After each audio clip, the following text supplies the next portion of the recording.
Hello and welcome to Morning Call for Monday, the 18th of February 2019. I hope you're doing good. I'm Fab from Hamburg, where it's beautiful and sunny outside. Spring is definitely coming. The birds are having fun. Great start into the week over here. Hope you're having a good start as well. I'm starting with some coffee, of course.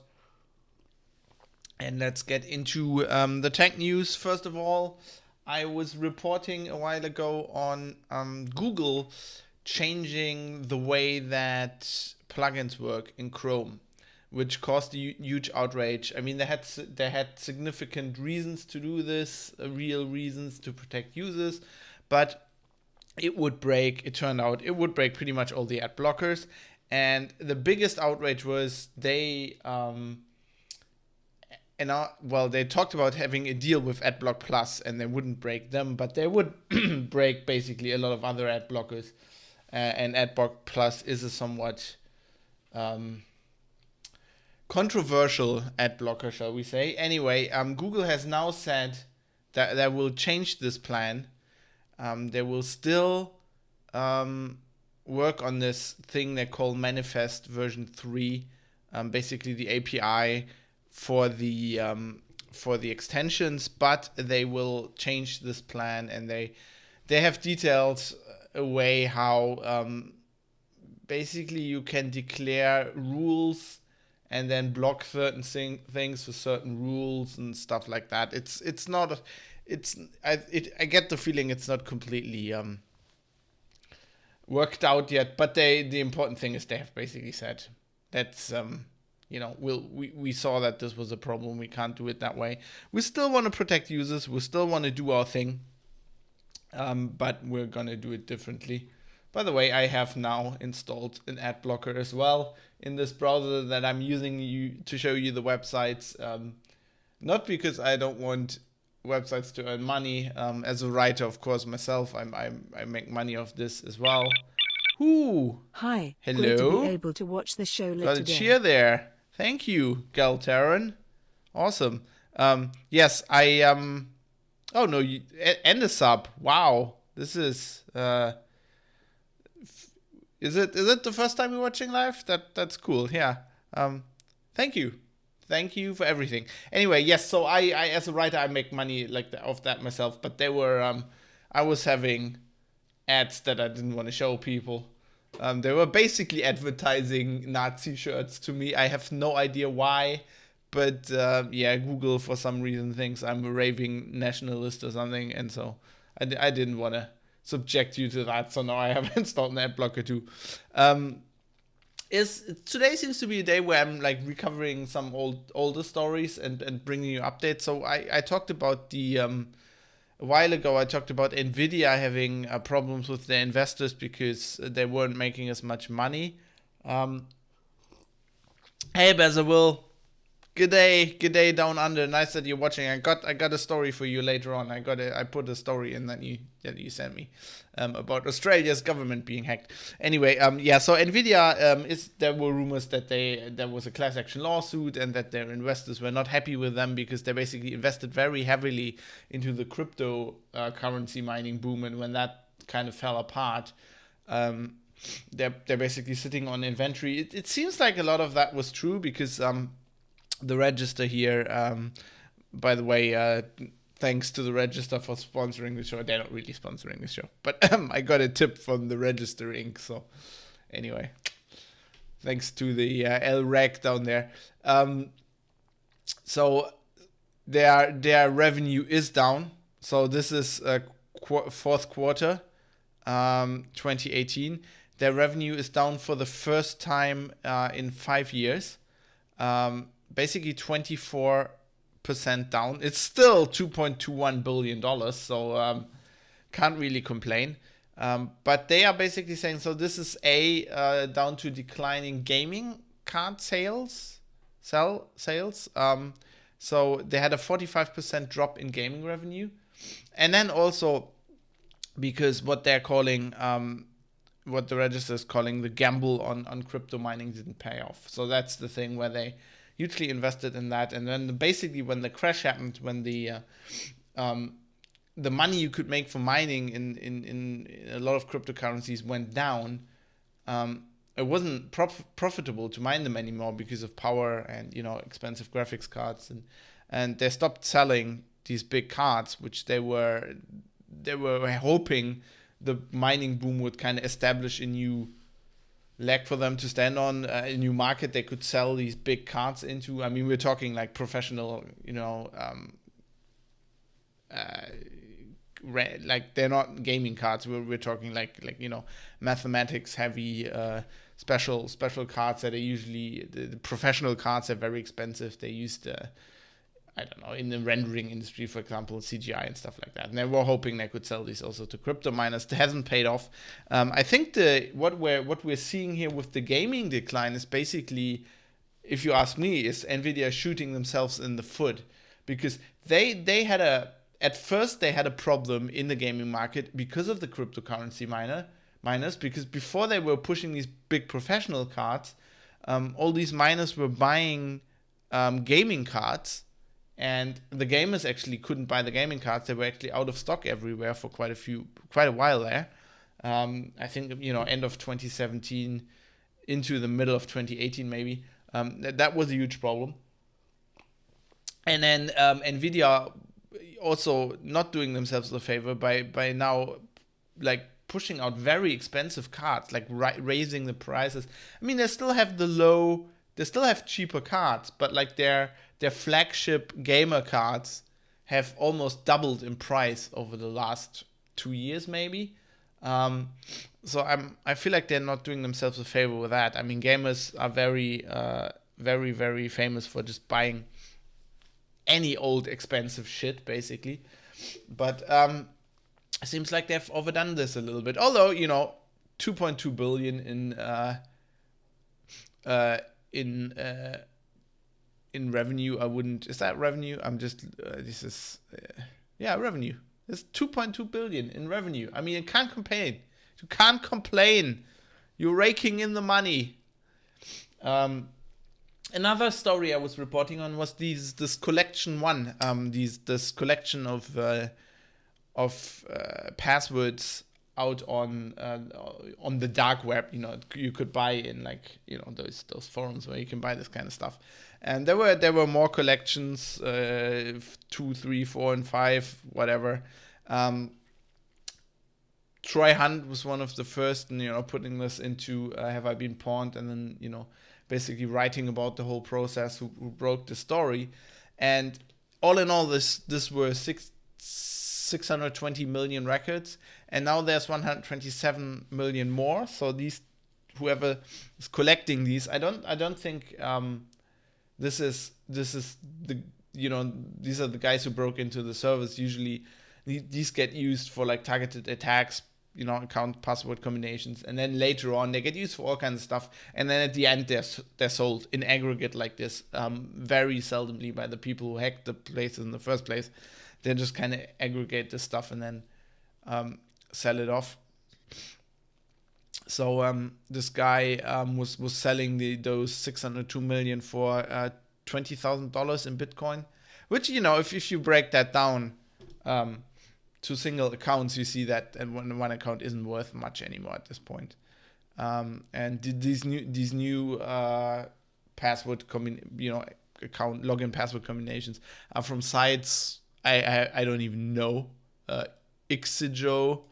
Now I've heard that. This is a live streaming platform. House? Whose? House? Whose? What is that? Okay, I'm gonna look that up. I never heard of these guys. An architecture. Oh, house. Yeah, okay. Interior design community. Okay. Well, they got breached. Coin Mama, cryptocurrency site, lost 450,000 records. Roll20, a gaming site. Stronghold Kingdoms, multiplayer online game. This is a TechCrunch report. And 1 million records from pet care delivery service PetFlow. That doesn't sound good. You don't want your pets to flow, unless they're fish or something. I don't know. That doesn't sound good. Anyway, more accounts out there.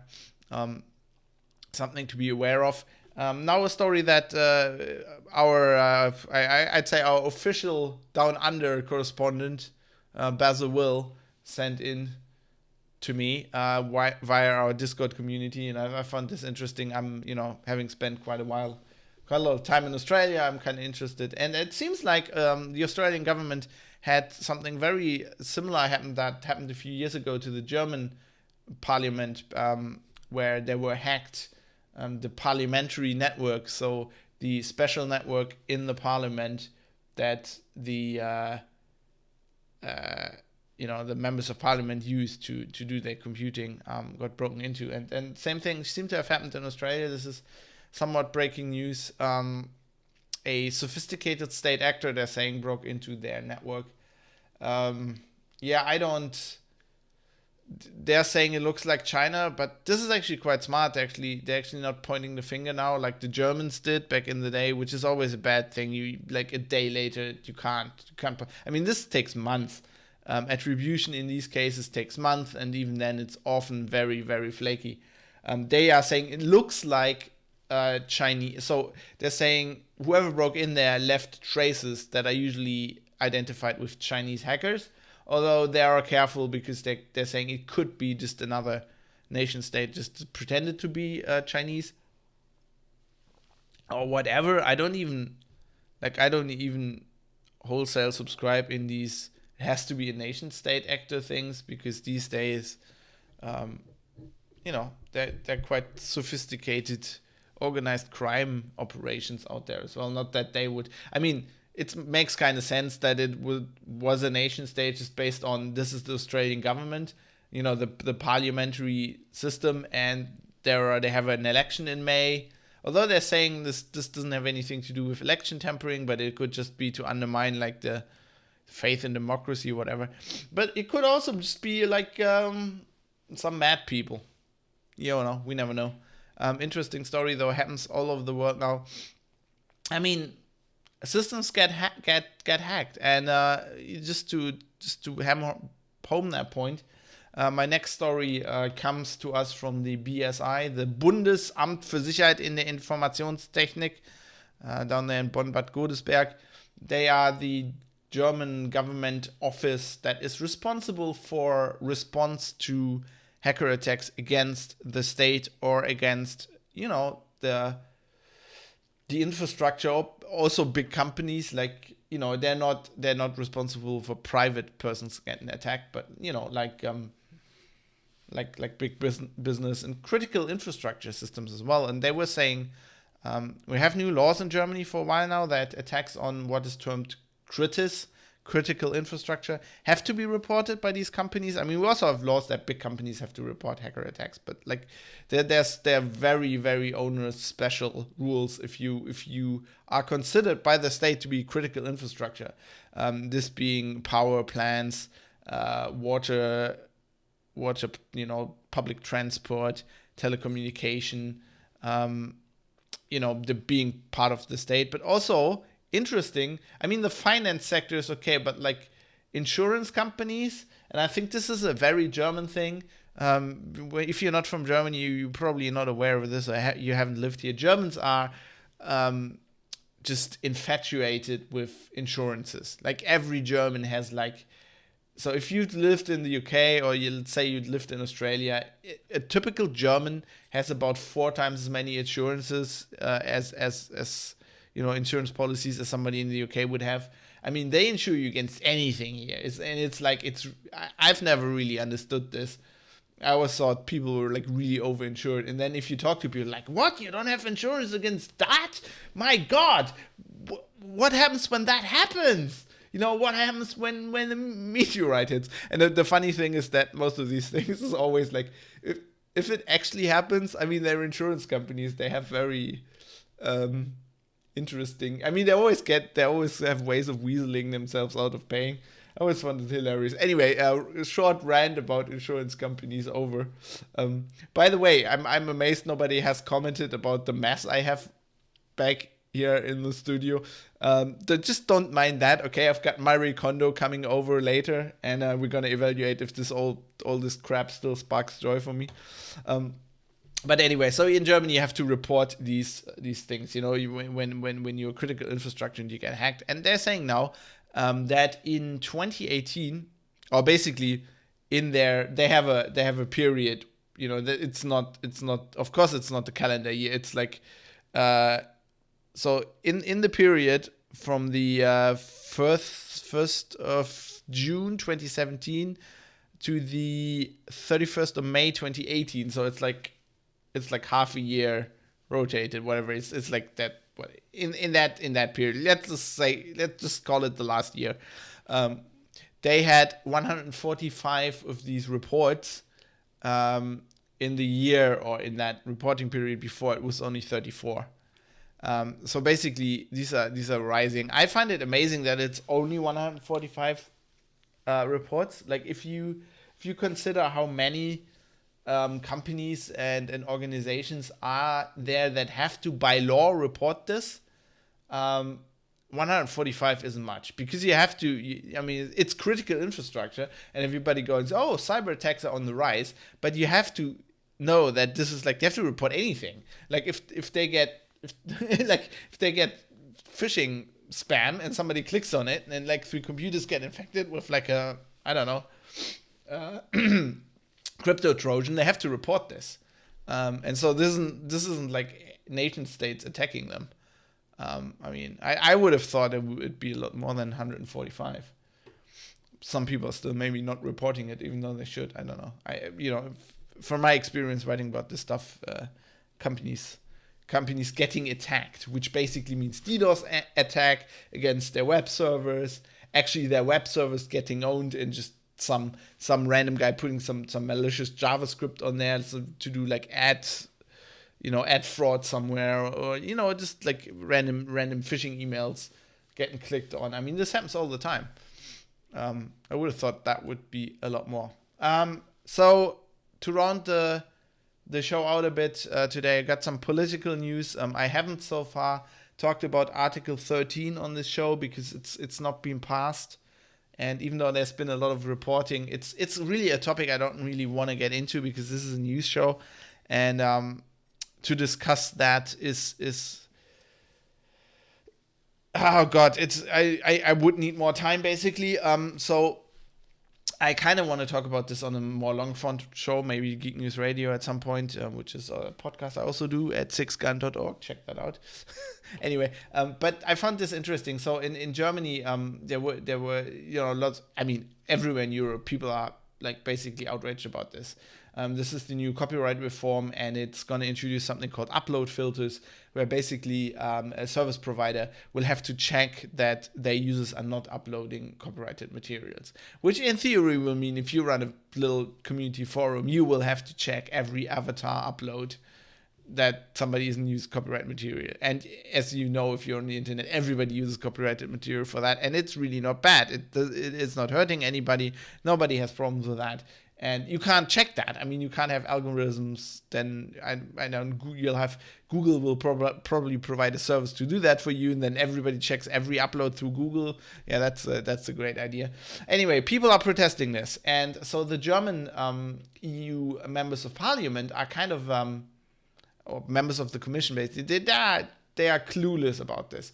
So they are saying, hey, we get lots of emails here from these people.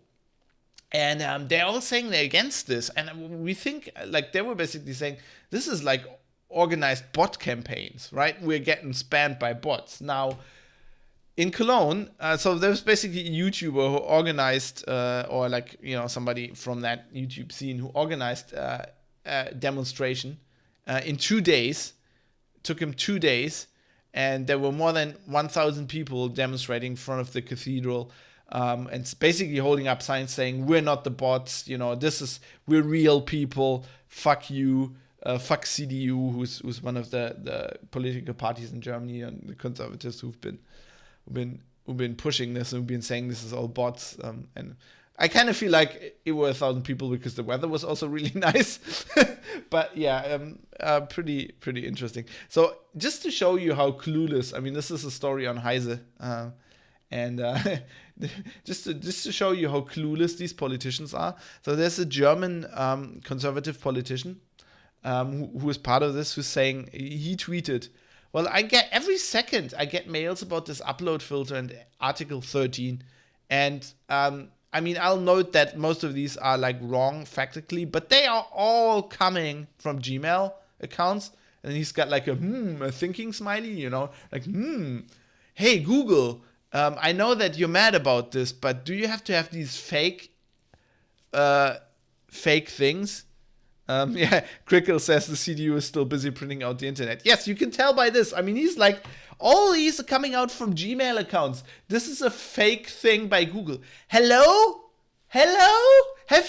You can tell these people are not using the internet. This guy doesn't know that Gmail is the biggest, like even in Germany, Gmail is the biggest mail provider. I mean, it's been 10 years since everybody used Web.de over here, dude. I mean, what email account? I mean, Yahoo's basically gone. What else are people? What? It's just normal people use. What the hell? I mean, these people are so clueless. It's oh my god. Anyway, I'm not gonna get into this. I think we need to discuss this on Geek News Radio at one point. But yeah, I love these guys with the we're not bot sign, and they're all young people.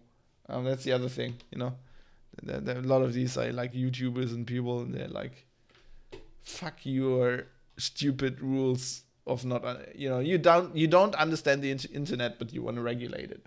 Anyway, I think this is a story that will keep us busy for a long time. This whole Article 13 thing is a major clusterfuck, and it's actually this is a typical thing that the EU does so many great things, but like every legislative body, once in a while they just like completely shit the bed with something like this, and that's the moment where you sometimes can understand the Brits of just wanting to leave. not that that's gonna fix anything, but yeah. Okay, to end the show today, I have a kind of it's not a what the fuck story, it's not funny, but it's interesting. It's another security story that I found really interesting. So some researchers at Google who are working at V8, on V8, like their JavaScript engine, have looked further into Spectre, one of these, Spectre and Meltdown, one of these CPU vulnerabilities that is pretty much in all the chips we're using right now. And they're basically saying you can't fix this with software. We looked into this, and you can't fix this in software. They're basically saying that if you have code that runs in the same process, and that's the big caveat here, right? If it runs in the same process, then there are things like what they call universal gadgets. So a gadget in this case being kind of an abstract piece of code that you can use to do something. And they're basically saying there will always be something that will enable you to look into memory of other parts of this process, even if you're not supposed to look into there. And all the stuff they've seen, like Red Poline that Google came up with themselves, like software inhibitors for this don't work. The only way to make sure that that one piece of code can't look into memory that should belong to another piece of code is if you have hardware separation. And basically it's to separate the processes. So if you have different pieces of software, they should run in different processes. And then you have that hardware separation, that's okay. And they're saying that this is why they shifted from these software defenses to Spectre in Chrome to just like separate tabs in different in different processes. And the problem here being is that a browser, of course, has to execute JavaScript. So it has to execute untrusted. Well, it doesn't have to. You can turn it off. But if you want to use the web as it's intended right now, it has to. So you're pulling in code that you not trust, that you're not trusting from a source. And the problem there being is that you know, you're if your browser tabs are not separated in different processes, if they're running under the same browser process, it will mean that you're getting JavaScript code from one website that can break out of all these software protections and then read the JavaScript code that's running in the other tabs, like left and right of it. And the problem there being is that websites use JavaScript to crypto operations to use information, process information that should be secret, and then you can get access to that. Information that you shouldn't. Now the problem here being mostly for apps that have to take untrusted code and run that. The biggest app in our daily usage that has this problem is the browser, and this is largely an esoteric problem, basically, because they're saying, we fixed this in the browser. We know how to fix this. It's process separation in the browser. And I mean, not only Chrome is doing this, Edge, all the Firefox, all the other browsers are doing this as well now for good reasons. But it's still something you should keep in mind, especially if you're writing software that has to, take code from, there's always software that has to do that, take code from untrusted sources, run it. You will always have that problem. And they're basically saying our research, and it's a very long and very thorough paper, and they're basically saying our research indicates that if you do that, you cannot trust software. You have to have hardware separations, and you can have process separation. But they're also basically saying, and hardware manufacturers know this, that further generations of hardware of CPUs will have to protect against this in hardware. Anyway, I thought that was interesting. If you wanna really knock out your brain a little bit, go read that paper. Go try to read that paper. It's pretty interesting. It's a very, very thorough research, and that's it for me today. I hope you're having a great day. I hope your weather is as good as ours here. It's amazing. It's really nice. I'm gonna go out later. I'm gonna be a bit unnerdy and actually go out into the great blue room, as one of my friends always calls it. Anyway, yes, and I will clean up that mess because it's horrible. We can't deal with this. When Marie sees that, she's gonna solve me. Munich is sunny, says Crickle. Great. So that means we have sun from the north to the south, all the way across this great nation or something. I don't know. Yeah. Luxembourg is sunny too. We're getting weather reports here. Thanks, Galtaran. Thanks for subbing, and thanks for the sharing. It's well appreciated. Keeps me motivated to do this every morning instead of just selling my soul writing. I say selling my soul, but I do this because I want to. Anyway, I hope you have a great day, and I'll see you tomorrow for some tech news. Until then, take care and goodbye.